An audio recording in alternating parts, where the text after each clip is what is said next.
नमस्कार मेरे प्यारे साथियों, मैं डीपी आज एक नए वीडियो के साथ आप लोग के सामने। ट्रम्प की बात को याद करो कि भारत एक डेड इकोनॉमी है और इधर थर्ड क्वार्टर के जीडीपी ग्रोथ के रिजल्ट जारी हुए हैं। सभी प्रमुख अखबारों में हैं, हिंदी से लेकर के अंग्रेजी सारे संस्करणों में आपको मिल जाएंगे।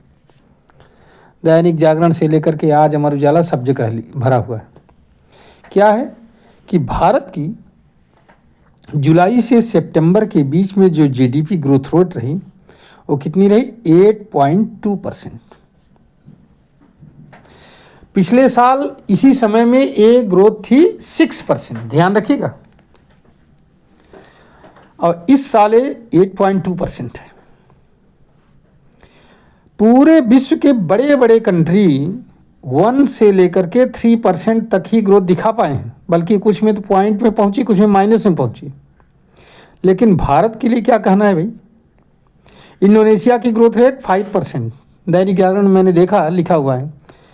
चाइना की ग्रोथ रेट 4.8%, ब्रिटेन की 1.3%, जापान की 1.1%, फ्रांस की 0.9%, जर्मनी की 0.3%, मैक्सिको की माइनस में चली गई।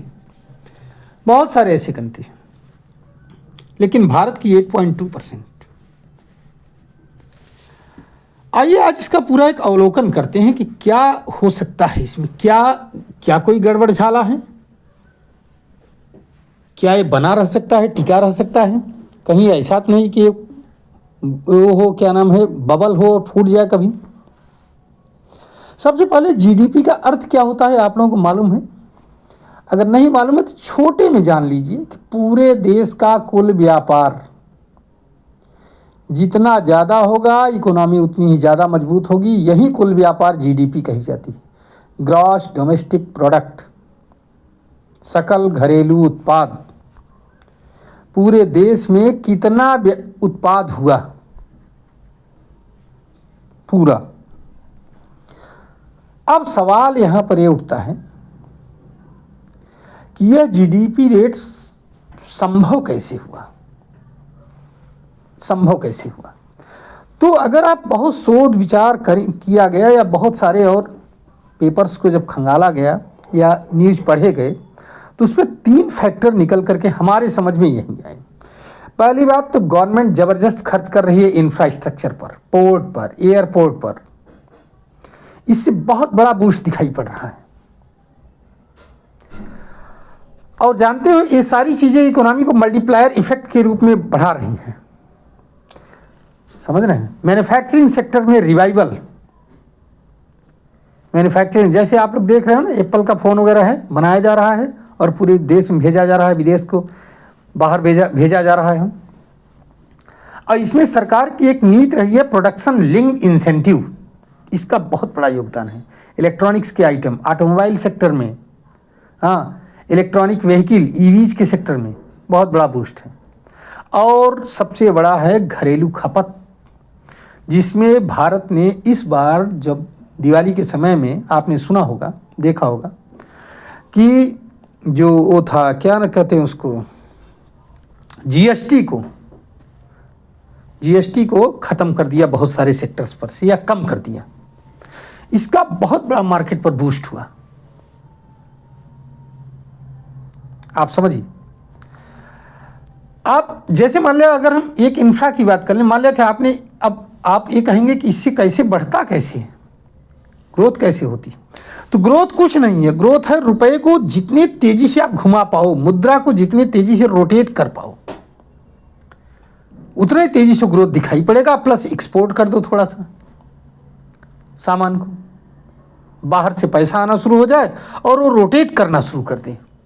रोटेट ना करेगा तब भी नहीं काम चल पाएगा। और इसमें यूपीआई ने पंप कर दिया उठा करके रोटेशन में। जो यूपीआई जो ट्रांसफ़र करते हैं हम लोग डिजिटल, उसने बहुत बड़ा पंपिंग किया।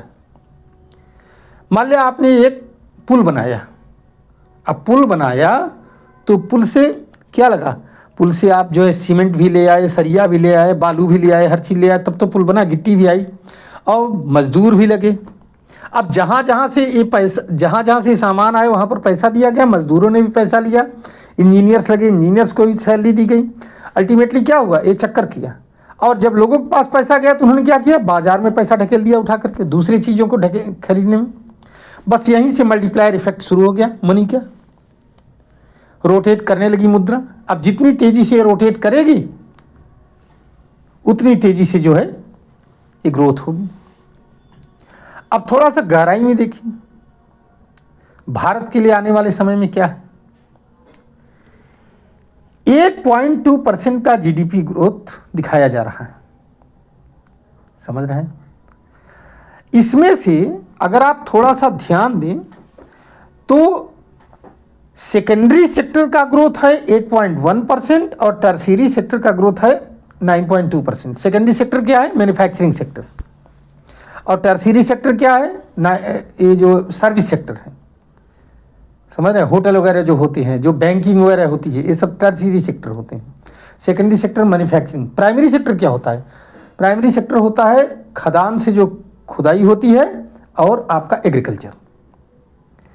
अब मैन्युफैक्चरिंग सेक्टर में टोटल जो ग्रोथ दिखाई पड़ रहा है 9.1% का दिखाई पड़ रहा है, आप समझिए। कंस्ट्रक्शन में ग्रोथ है 7.2% का। एग्रीकल्चर में केवल 3.5% का ग्रोथ है। डिफेंस में 16% का ग्रोथ। टोटल जीडीपी में डिफेंस और पब्लिक सेक्टर का योगदान 16% है। इसका मतलब ये हुआ कि इधर जो ऑपरेशन सिंदूर वगैरह हुआ और इसके बाद में सरकार ने डिफेंस की तैयारियों को बढ़ाया, इससे ग्रोथ हुआ। माइनिंग सेक्टर में ग्रोथ नहीं के बराबर है, अभी इस पर भी थोड़ी चर्चा करूँ।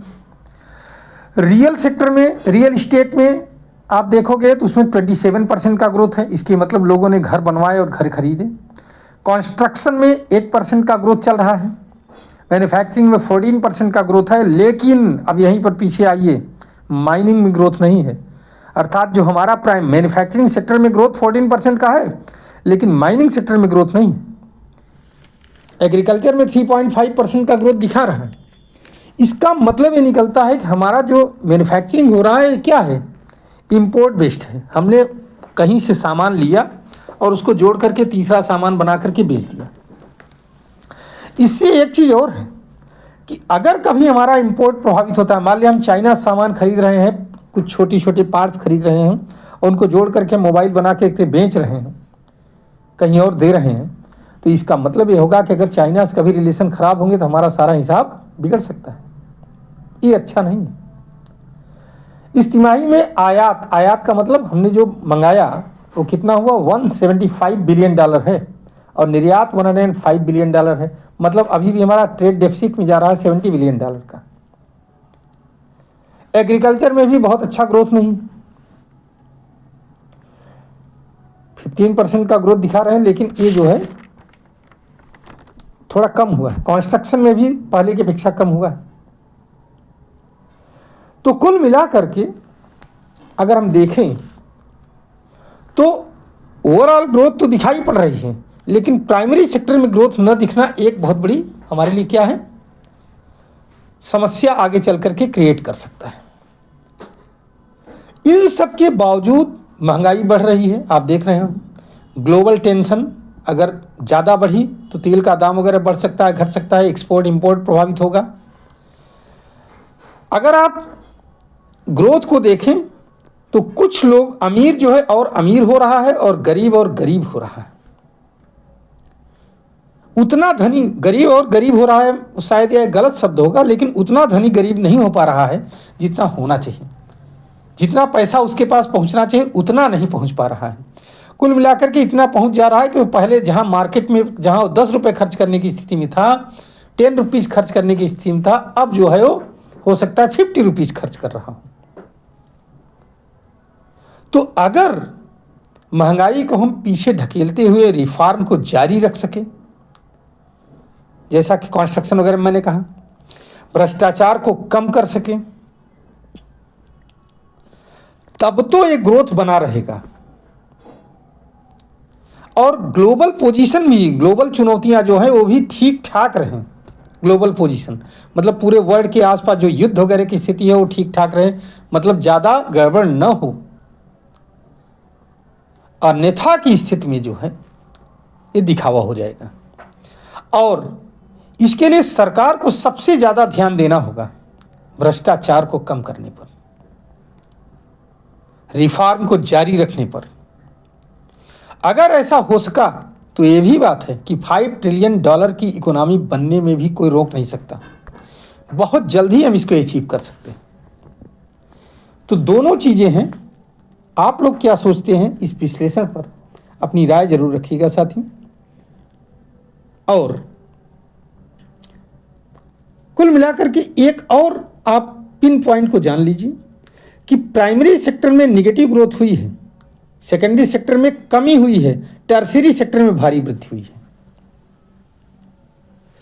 तो इन चीज़ों को ध्यान में रखते हुए आप अपना कमेंट करिए। और अगर आपको वीडियो अच्छा लगे तो आप इसको लाइक करिए, शेयर करिए और हमारे चैनल को सब्सक्राइब करिए। धन्यवाद, नमस्कार, जय हिंद, जय भारत, वंदे मातरम।